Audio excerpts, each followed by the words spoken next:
Hello! Ito pong muli si Nanette ng Net Cooking. Ngayong araw na ito ay gagawa po tayo o magluluto ng pansit palabok. Dahil po dun sa mga nagre-request sa atin na kung pwede naman daw na magluto tayo ng reseping ito, ay narito po ako ngayon para po sa aking kaalaman sa paggawa po ng ating pansit palabok. Mayroon po tayong tatlong stages ng paggawa sa pansit palabok natin. Una yung sauce. Then yung mga toppings na ipanglalagay natin dun sa pinaka-top. Then itong ating pansit bihon or luglog. Dalawang klase po itong ating pansit. Yung isa yung bihon, yung isa yung luglog. Then ito po yung ibang mga kakailanganin natin. Gagamit po tayo dito ng chicharon. Ang gagawin natin dito, dudurugin natin ito. So kailangan natin ng chicharon flake. Then, meron tayo dito yung lemon. Kung may kalamansi, mas maganda. Then, meron din po tayo dito annatto powder. O yung atsuete. Then, cornstarch. Meron din tayong spring onions o scallions. Then, hard-boiled eggs. Ground black pepper and salt. Meron tayo dito yung fried na tinapa or smoked fish. Ang gagawin ko dito, gagawin ko rin siyang flake. So, kailangan natin ng tinapa flake. Then, itong shrimps o hipon.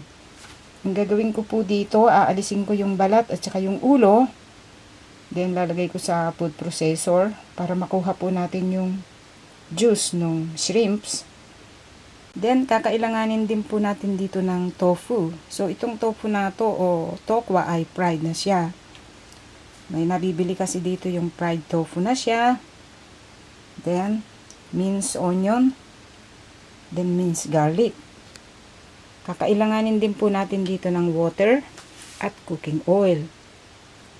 Okay, ito po lamang ang ating mga kakailanganin para sa ating paggawa at pagluluto sa ating pansit palabok. Medyo may katagalan pong gawin ito, kaya umpisahan na po natin.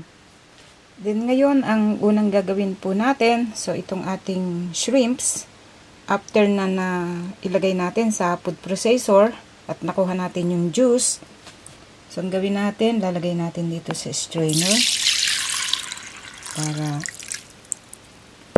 masala siyang mabuti. Okay, then ito yung gagawin nating pinaka-soup doon sa ating sauce ng ating pansit palabok. Then, ang gagawin ko lang po dito, itong laman ng shrimps ay hiniwa ko lang ng maliliit. Then, para medyo gumanda yung sauce natin at tumingkad ang kulay, gagamit tayo ng annatto powder.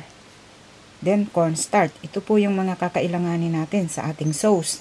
Garlic, minced onion, then itong shrimps, then yung juice ng shrimps. Hindi po ako maglalagay dito ng meat or vegetables kasi kung maglalagay tayo ng kung ano-ano dito sa ating pansit palabok o dun sa gagawin nating sauce, mawawala yung talagang original na lasa ng pansit palabok na kung tawagin natin ay talagang shrimp sauce. Kailangan lumitaw yun talagang lasa ng sauce ng shrimps kasi yun yung nagpapasarap sa ating pansit palabok. Okay. Then ngayon, ang susunod po nating gagawin, maglalagay po tayo dito sa ating cooking pot ng 1 tablespoon of cooking oil. Okay, hintay nating uminit yung cooking oil. Then ilalagay natin yung ating minced garlic. Okay, mainit na itong cooking oil natin. So, lagay natin yung minced garlic. Hintayin lang natin mag-brown itong garlic natin. Lalagay natin yung onion. Pag-brown na ito.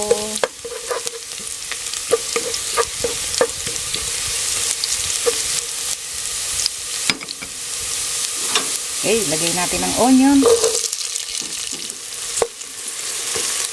Then, okay na po itong ating onion. So, lalagay natin yung then, lalagay na natin itong ating shrimps.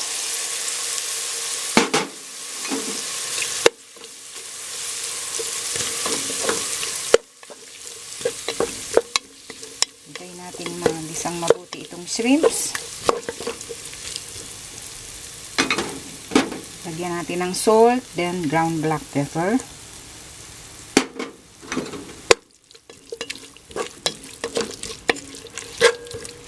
Then meron po tayong hindi na mention kanina.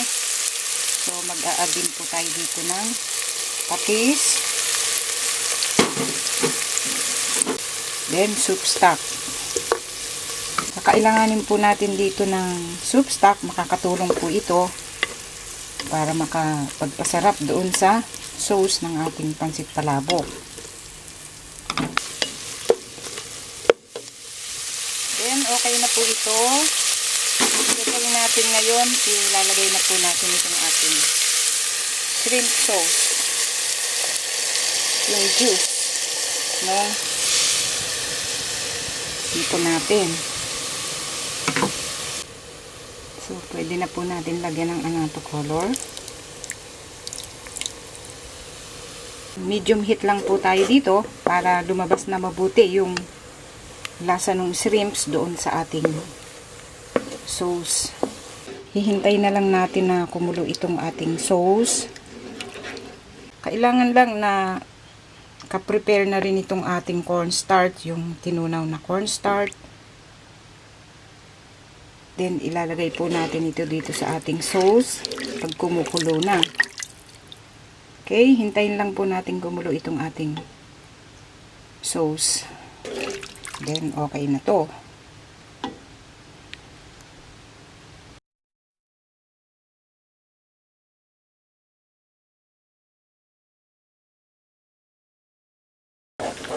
Huwag lang nating titigilan yung paghalo para hindi po manikit yung ating sauce doon sa ilalim ng cooking pot.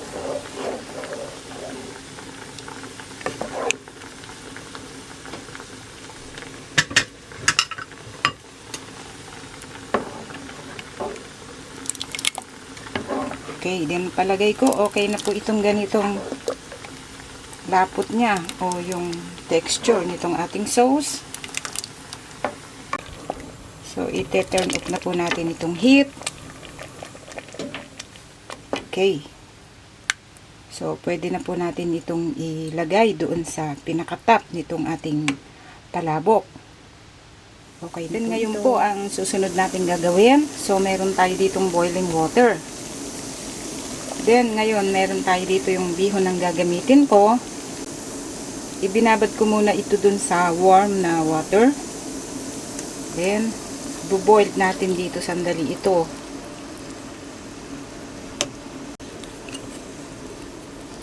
Then, hihintayin lang po natin maluto itong bihon. Then, ngayon, okay na po itong ating bihon. So, luto na siya. Kaya, ibabalik ko na dito sa strainer.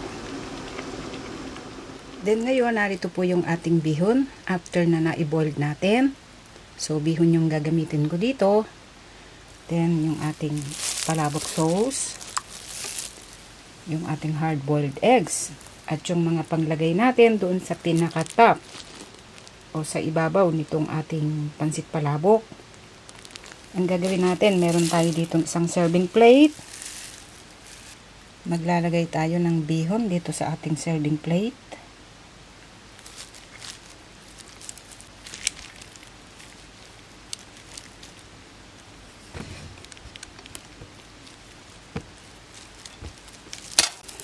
Then dito, lalagyan natin ng itong sauce, lalagay po natin dito sa pinaka top nitong ating bihon.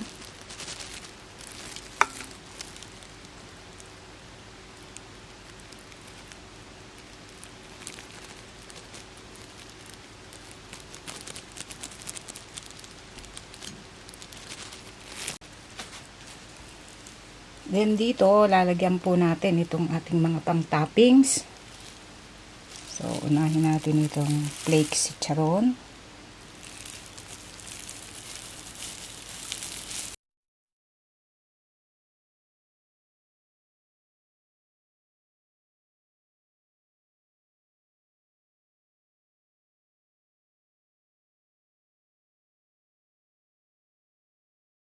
Okay na po itong ating pansit palabok.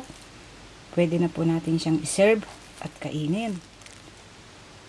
Then ngayon, ito po ang kinalabasan sa pagkakagawa po natin o pagkakaluto sa ating pansit palabok. Sana po ay nagustuhan nyo ang pagkakagawa natin sa reseping ito. Marami pong salamat. Ito pong muli si Nanette ng Net Cooking. Thanks po. Bye!